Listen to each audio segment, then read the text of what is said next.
السلام علیکم سامعین، 11 ذی الحجہ اور 18 جون ہے۔ خبر کا عنوان ہے مہراج گنج کے بڑے عالم کا انتقال، انا للہ و انا الیہ راجعون۔ خبر کے لیے وہیں سے مفتی تبارک حسین قاسمی ہمیں رابطے میں ہیں۔ انہیں جو خبر لکھ کر بھیجی ہے وہی میں عنوان پڑھ کر سنا دیتا ہوں۔ جامعہ عربیہ تاج العلوم لکشمی پور ضلع مہراج گنج کے ایک بڑے عالم دین اور اس پورے علاقے کے استاد الاساتذہ حضرت مولانا محمد اقبال فائق قاسمی 24 گھنٹے پہلے عید الاضحیٰ کے دن بعد نماز عشاء تقریباً 9:30 بجے 85 سال کی عمر میں اس دار فانی سے رخصت ہو گئے ہیں۔ یہ خبر ضلع گورکھپور، مہراج گنج اور دیوریا، کشی نگر، بستی جیسے اضلاع کے لیے انتہائی اندوہناک خبر ہے۔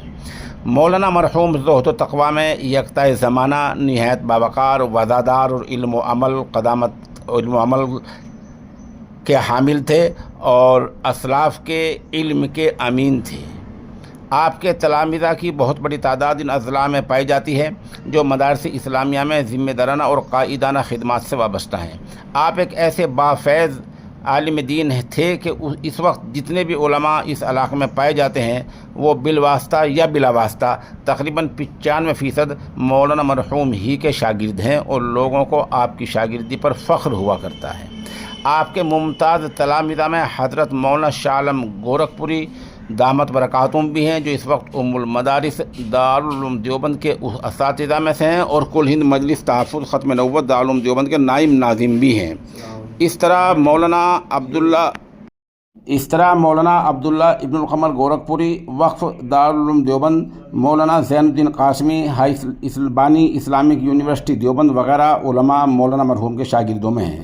ضلع مہراج گنج میں ان کے ممتاز تلامذہ میں مولانا ارشاد مفتاحی، مولانا مفتی تبارک حسین قاسمی، مولانا ضیاء الحق قاسمی، مولانا حافظ عبید الرحمن قاسمی، مولانا حافظ عبدالوحید، مولانا رحمت اللہ بڑیرہ گنج کشی نگر، جونپور مدرسہ حسینیہ کے ذمہ دار مولانا مختار احمد قاسمی وغیرہ بہت سارے قابل قدر علماء ہیں جو سب کے ناموں کا یہاں ذکر کرنا ناممکن ہے۔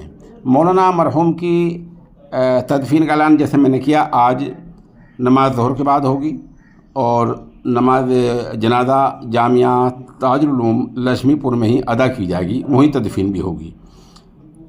مولانا شاہ عالم گورکھپوری دامت برکاتہم نے اس طرح اور بہت سارے علماء دین نے تعزیتی پیغام بھیجا ہے اور تمام متعلقین سے مغفرت کی دعا کی درخواست کی ہے۔ اسی طرح ہمارے پاس ان کے شاگرد رشید مولانا عبداللہ ابن القمر کا پیغام بھی آیا ہے اور انہوں نے سامعین سے مغفرت کی دعا اور درجات کی بلندی کی دعا کی ہے۔